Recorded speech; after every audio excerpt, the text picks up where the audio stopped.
Hey guys, my fellow best-selling authors and award-winning speakers, Randy and Atlas are putting together this lovely conference coaching people on public speaking. I'm invited as a guest speaker at this event and I'll be there at the convention center on March 25th. If you're an entrepreneur, proven business leader, or a coach, this is a terrific opportunity for you to learn public speaking. See you soon. You can buy your tickets at speakupaz.com.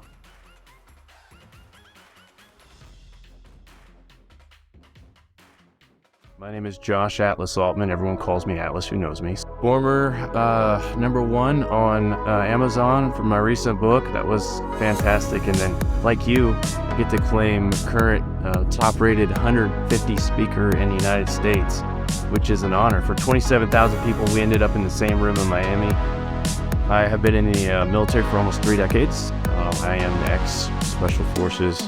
I'm on reporting to you. You can be leader by yourself. You're a leader at home. Yeah. If you are able to keep improving yourself, if you're a better person today than you were yesterday, or even though I'm a US citizen now, and I have great respect for people who are serving because even my brother is in service. Yes, you showed me so many pictures. They're awesome. Yes, so I was blown away by your profile and how you are able to do your current job and then you make time to help people.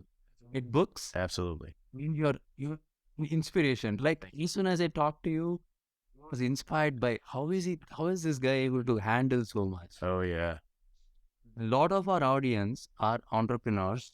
The way we started at the Great American Speak Off. You were one of the top speakers. Your leadership and your story was like mind blowing when you shared it. Thank you. Can you share a summary of the story that you did at the Speak Off? Yeah. I would love to hear it again. And have the audience.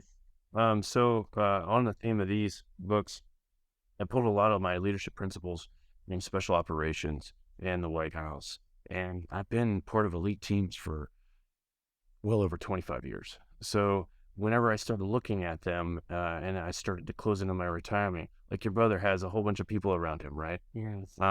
And they're all designed to help him lead well. So I started taking these notes. And one of the things that I absolutely loved to talk about was a time with President Obama. And one of the leadership lessons that I pulled from him. And I was always like everyone, we all get emails. I was always waiting for one email while I was living at the White House, and it capstoned my day every day. And it was the president's calendar for the next day. And I'd look through there, and I would look for meet and greets.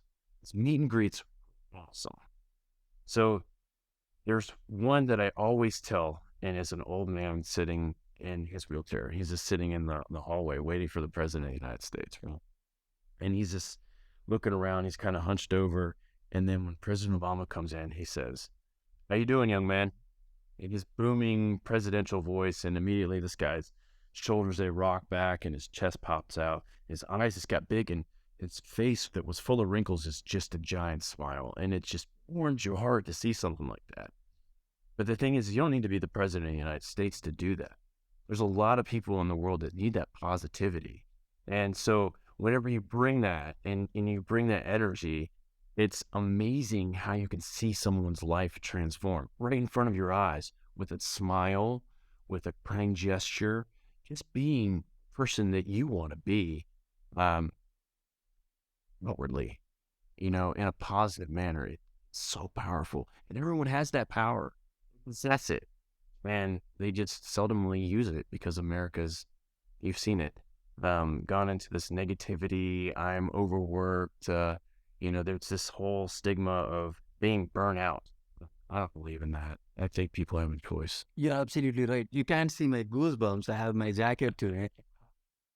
It's not about politics. It's not about if you're Republican or Democrat. It's not about that. But what we are talking about, how somebody in a leadership position can bring and make change in people's life. When I say leader, you don't have to be like a boss wherein you have like 30 people reporting to you. You can be leader by yourself. You're a leader at home. Yeah. If you are able to keep improving yourself, if you're a better person today than you were yesterday, or if you are intentional about meeting people and greeting them and making sure that their day is elevated because of your engagement with them.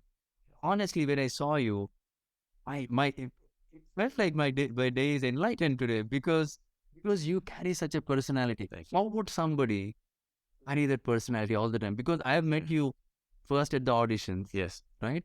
So we briefly talked at the auditions, and I immediately got attracted to your Yes. sound. Well, hanging out in the suite when we went up in the winter circle. Remember that? It was me, we and you were just like, Yeah, yeah, we were right there. Then you also were like a magnet. A lot of these people were coming to you. The rapper that yeah, talked about the artist, he was talking to you. yeah. I'm a businessman. I was talking to you. Then there were like therapists talking to you. All these people participated in There's a that. lot of people there. So I want to know, how were you when you're a child? Because you're into the Yeah. child books. How were you when you were a child? Did you have these characters from the get go? I know. So like a lot of people, everyone has a childhood story. Mine started without parents. You know, I had my mom um, raised me for a while. Then I was adopted by my dad at 5, and my grandfather was special ops, and my dad was special ops. My dad lived in the military for a while, and then we got out. But my whole childhood, it was based around a lot of influential people, not necessarily family. So I didn't have blood relatives like a lot of people to like care for me and tell me I'm special.